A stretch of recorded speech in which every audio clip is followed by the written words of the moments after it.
Shivam Toons की अनोखी दुनिया में आपका स्वागत है। चलिए सुनते हैं एक प्यारी सी कहानी। ये कहानी है पूरनपुर गांव की, जो इतना खूबसूरत था कि बस लोग देखते ही रह जाते थे। वहाँ के लोग भी बहुत सरल और सादे थे, लेकिन उस गांव में एक हवेली थी जिसके पास जाने से लोग कतराते थे, क्योंकि वहाँ वो थी। लगता है बारिश शुरू हो रही है। अरे जल्दी जल्दी चल स्वामी।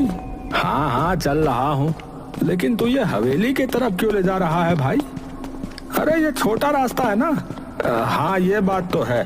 चल जल्दी चल। लेकिन जैसे ही वो लोग हवेली के पास पहुँचे तो बारिश बहुत तेज हो गई और ओले भी गिरने लगे। अरे भगवान, ओले गिरने लगे। अरे भैया मेरा तो सिर ही फूट जाएगा इन ओलों से। हाँ अरे जल्दी कोई छत ढूंढ। अरे सामने वो हवेली है ना, इसमें चलते हैं चल। अरे नहीं नहीं भैया, उस हवेली में मत जा। अरे तुझे रुकना है तो रुक, लेकिन मैं तो जा रहा हूँ अंदर। मुझे चोट खाने का कोई शौक नहीं है, समझा?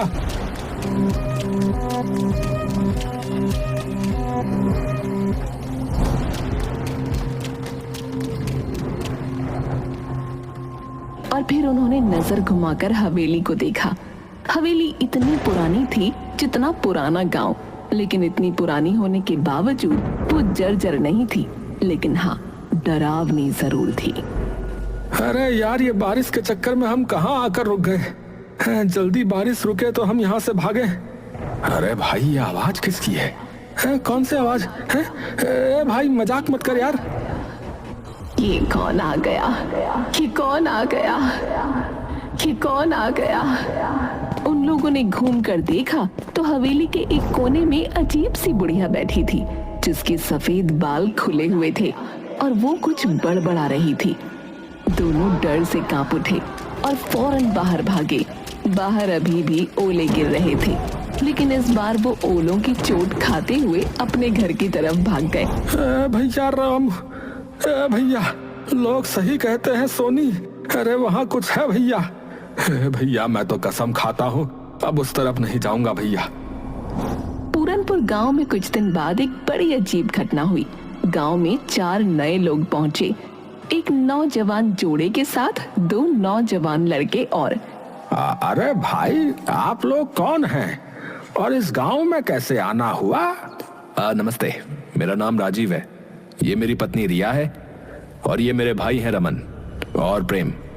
हम यहाँ अपनी हवेली को बेचने आए हैं, जो गांव में पूरब में है। हाँ हवेली है भैया? कौन सी हवेली? वो जो बरगद के पेड़ के पास वाली, वो वही ना? हाँ हाँ वही, हमारे दादाजी की थी, अब हम उसे बेचना चाहते हैं। ये सुनकर मुखिया हैरान हो गया और गांव वालों की भीड़ जमा हो गई। सब फुसफुसाने लगे।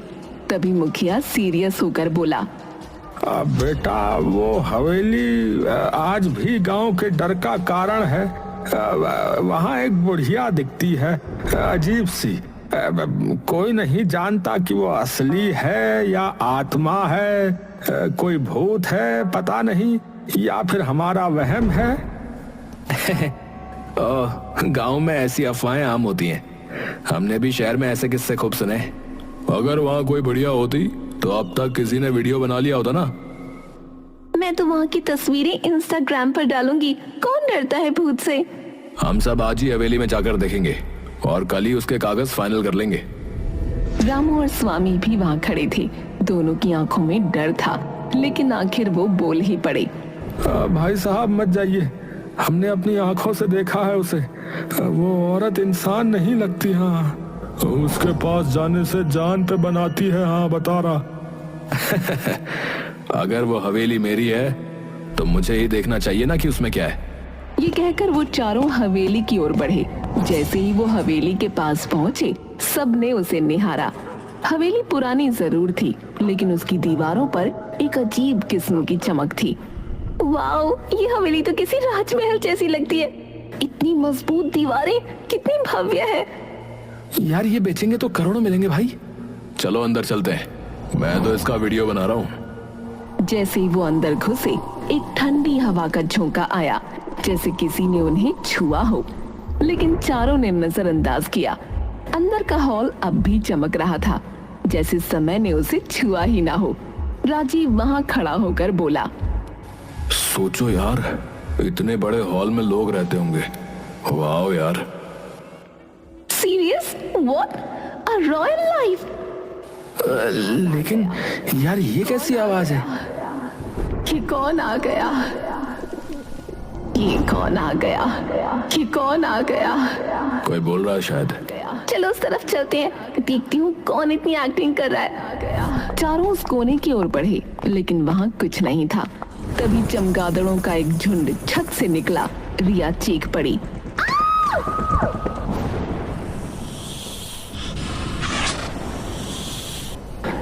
अरे बाप रे, सांप! अरे भागो भाई! हे भगवान, ये हवेली तो जंगल हो रखी है। अफवाहों का भूत और असली जानवरों का आतंक। राजीव, रिया, रमन और प्रेम हवेली की सुंदरता और रहस्यमयी माहौल से प्रभावित होकर वहां से निकलने ही वाले थे कि अचानक हवेली के अंदर एक अंधेरे कोने में कुछ हिलता डुलता दिखा। सभी की निगाहें उस कोने की ओर मुड़ी। वहां एक औरत बैठी थी, उसी हवेली की वही रहस्यमयी बुढ़िया जिसकी बातें गांव वाले करते थे। खुले सफेद बाल, सूखी सिलवटों वाली त्वचा और पथराई आंखें। वो देखो, वहाँ कोई है। चलते हैं। ये वही बुढ़िया लगती है। नहीं यार, अब जब सामने दिख रही है तो बात करनी चाहिए। रिया साहस करके धीरे धीरे उस बुढ़िया के पास गई।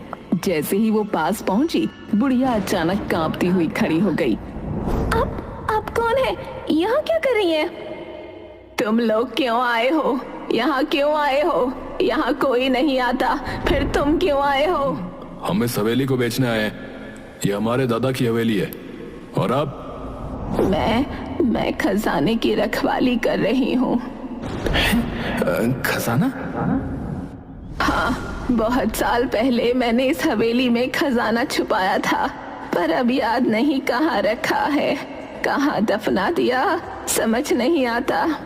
बुढ़िया के खजाना शब्द ने चारों के मन में एक साथ बिजली की तरह लालच जगा दिया। उनकी आंखों में अब हवेली की कीमत से ज्यादा उस अदृश्य खजाने की चमक तैरने लगी। अगर ये खजाने की बात सच हुई तो हम करोड़पति बन सकते भाई। और जब खजाना मिल जाए, इस बुढ़िया को यहाँ से निकाल फेंकेंगे। डराने के अलावा करते क्या ये? बिल्कुल भाई, पहले मिठास फिर लात। हाँ, चलो खोजना शुरू करें। अम्मा, वो खजाना कहाँ है? क्या पता। वो सब लोग पूरी हवेली में खजाना ढूंढने लगे। बुढ़िया भी दीवारों को थपथपाती, जमीन को सूंघती, जैसे कुछ याद करने की कोशिश कर रही हो। लेकिन 4 घंटे तक पूरी हवेली छान मारने के बाद भी कुछ नहीं मिला। अब तो रात होने वाली है यार, कुछ नहीं मिला। शायद ये औरत पागल है। हम कल फिर आएंगे, तब तक आप याद करने की कोशिश करना कि वो खजाना कहाँ है। चारों लोग गांव लौट आए। गांव वालों को जब ये पता चला कि उन्होंने बुढ़िया से बात की और खजाने की भी बात सुनी, तो पूरा गांव भौचक्का रह गया। क्या तुमने उससे बात की? उसने सच में खजाने की बात कही? हम बरसों से डरते आए हैं उस हवेली से, और तुम लोग खजाना ढूंढ रहे हो?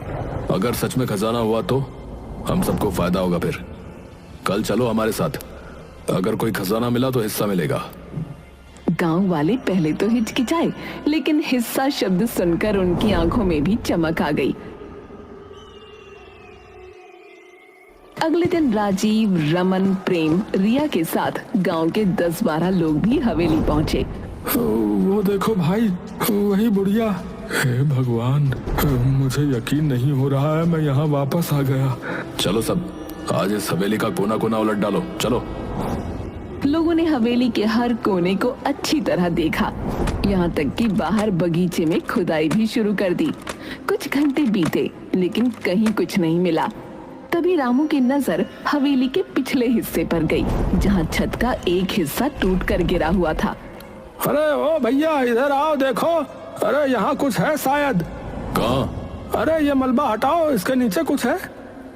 सबने मिलकर मलबा हटाया और नीचे एक पुराना पत्थर निकला, जो जमीन से अलग दिख रहा था। जैसे ही उसे हटाया गया, नीचे सीढ़ियां दिखाई दी, एक तहखाने की ओर जाने वाली। तहखाना? ये तो बिल्कुल फिल्मी सीन बन गया। चलो अंदर। वो लोग बारी बारी तहखाने में उतरे। तहखाने में गुप्त अंधेरा था, सीलन भरी हवा और मकड़ी के जाले। सबने अपनी मोबाइल की फ्लैश लाइट जलाकर जगह जगह टटोला। तभी रमन की नजर एक लोहे के पुराने संदूक पर पड़ी। ओ इधर देखो यार, कुछ मिला है, एक संदूक। अरे यार जल्दी निकालो इसे यार। संदूक भारी था, लेकिन गांव वालों की मदद से बाहर ले आया गया। जैसे ही बुढ़िया ने उसे देखा, वो पागलों की तरह झूमने लगी। मिल गया मेरा खजाना, मिल गया मेरा खजाना, मेरा खजाना। चारों लोग एक्साइटेड हो गए। अब उन्होंने फटाफट संदूक खोला, लेकिन उसके अंदर जो था वो देखकर सबकी रूह कांप गई। ये क्या है? ये तो किसी बच्चे का कंकाल है। चारों तुरंत पीछे हट गए, लेकिन बुढ़िया संदूक को पकड़कर बैठ गई और उसकी आंखों से आंसू बहने लगे। ये क्या है? तुमने तो कहा था खजाना है। जवाब दो, ये क्या है? बताती हूँ, सारा सच बताती हूँ। बुढ़िया ने बताना शुरू किया कि उसका नाम गौरी था। एक समय में जवान, सुंदर और भोली भाली गौरी अपने पति और ससुर के साथ इस हवेली में रहती थी। पर किसे पता था कि जिस घर को वो स्वर्ग समझती थी, वो एक दिन उसका नर्क बन जाएगा। बाबूजी, वो आपकी बहू ना माँ बन गई। देखिए बेटी हुई है, कितनी सुंदर है ना। क्या कहा? बेटी? तुझे शर्म नहीं आती है? हमारे खानदान में बेटी नहीं होती, बेटा चाहिए था, बेटा। मुझे तो इससे बात भी नहीं करनी, निकम्मी औरत। गौरी के पति ने न तो बेटी को गोद में लिया, न कभी उसकी शक्ल देखी। बच्ची के जन्म के साथ ही मानो हवेली का हर कोना ठंडा और बेरंग हो गया। गौरी अकेली पड़ गई, अपनी नन्ही जान को सीने से लगाकर हर दिन अपमान और तानों से लड़ती। बाबा, मैं क्या करूं? मुझे बेटा चाहिए, कोई उपाय बताओ। उपाय है, अपनी बेटी की बलि चढ़ाओ। रक्त की आग में पुत्र की राख से जन्म होगा। उसने बिना कुछ सोचे तांत्रिक की बात मान ली। एक रात हवेली के तहखाने में जहां अंधेरा रहता था, वहीं उसने अपनी ही बेटी की हत्या कर दी। उसके साथ उसका ससुर और 2 नौकर भी थे। सबने देखा, लेकिन सब चुप थे। उधर गौरी की आंख खुली तो बच्ची को न देखकर तड़प उठी। मेरी बच्ची कहाँ है? वो तो मेरे साथ थी। गौरी उसे हर जगह ढूंढते हुए आखिरकार तहखाने की ओर भागी और वहां का नजारा देख चीख पड़ी। नहीं, ये क्या कर दिया तुमने? मेरी बच्ची! गौरी पागल हो गई। उसके भीतर की मां जल उठी। उसी तहखाने में पड़ा एक बड़ा चाकू उठाया और एक एक करके सबका खात्मा कर दिया। मेरी बच्ची के खून से कोई बेटा नहीं मिलेगा तुझे, सिर्फ अभिशाप लगेगा तुझे। सब मारे गए और गौरी वहीं तहखाने में अपनी मरी हुई बच्ची की लाश को सीने से लगाए घंटों बैठी रही, शायद कई दिन। और फिर एक दिन उसने उस नन्ही लाश को एक संदूक में बंद किया, जैसे वो कोई खजाना हो। सो जा मेरी रानी, अब कोई तुझे नहीं छीन सकता, तू मेरा अनमोल खजाना है। वो संदूक लेकर वहीं तहखाने में बैठी रही। वक्त के साथ सब बदल गया।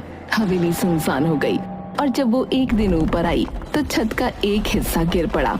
तहखाने का रास्ता हमेशा के लिए बंद हो गया। गौरी ऊपर रह गई और संदूक नीचे छुप गया। यादें धुंधली हो गईं, पर उसका पागलपन वही रहा। गौरी की आंखों से आंसू झर रहे थे। सामने बैठे राजीव, रिया, रमन और प्रेम सन्न थे, जैसे किसी ने उनकी जुबान छीन ली हो। ये सब सच है? हाँ, ये मेरा खजाना है, मेरी बेटी, मेरी जान, मेरी दुनिया। पागल औरत, ये खजाना है, हड्डियां और सड़ती यादें हैं? राजीव वो संदूक को लात मारकर दूर फेंक देता है। ये देखकर उस बुढ़िया को बहुत तेज गुस्सा आ गया। वो पागलों की तरह चिल्लाने लगी। नहीं, ये मेरी बच्ची है। तेरी हिम्मत कैसे हुई मेरी बच्ची को लात मारने की? वो पगलाई हुई औरत अब उस संदूक को गोद में लेकर हवेली के अंदर की ओर भागी। उसकी चीखें हवेली की दीवारों से टकराकर लौट रही थीं। मेरा खजाना, मेरी बेटी, मुझसे कोई नहीं छीन सकता। अरे अब बहुत हो गया, पागल औरत ने दिमाग खराब कर दिया है। इसको निकालो यहाँ से, फिर इस हवेली को बेच डालते हैं। चलो। हाँ यार, खजाना तो निकला नहीं, अब हवेली बेचेंगे। चलो। सबने सोचा कि किसी भी तरह बुढ़िया को पकड़कर बाहर फेंक देंगे, लेकिन उन्हें नहीं पता था कि ये इतना भी आसान नहीं होगा। वो लोग हवेली के अंदर की तरफ जाते हैं तो अचानक राजीव फर्श पर बिछे कालीन पर पैर रखता है और गड्ढे में गिर जाता है जो कालीन से ढका था। राजीव, कहाँ गए तुम? ये क्या हो रहा है? ये सब उस पगली औरत का जाल है। अरे भागो यहाँ से भैया। रिया एक कमरे में भागती है, लेकिन वहाँ का दरवाजा बंद हो जाता है और अंदर से सैकड़ों चूहे निकल आते हैं। रिया चीखने लगती है। उधर प्रेम जैसे तैसे भागता है, लेकिन गलियारे में फिसल जाता है क्योंकि फर्श पर तेल फैला हुआ था। तुम लोग मेरा खजाना नहीं छीन सकते। बुढ़िया अपने बिछाए जालों से बहुत खुश थी, पर उसी समय गांव के और लोग भी वहां पहुंच गए। उन्होंने सब कुछ देखा और एक साथ मिलकर बुढ़िया को पकड़ने की कोशिश की। अरे अब बस, तुमने बहुत डर फैलाया, अब तुम्हें रुकना होगा। बहुत संघर्ष के बाद बुढ़िया को पकड़ लिया गया। राजीव उठ खड़ा हुआ और बोला, मैं पुलिस बुलाता हूँ। हाँ, ये औरत पागल है, हमें मारना चाहती थी।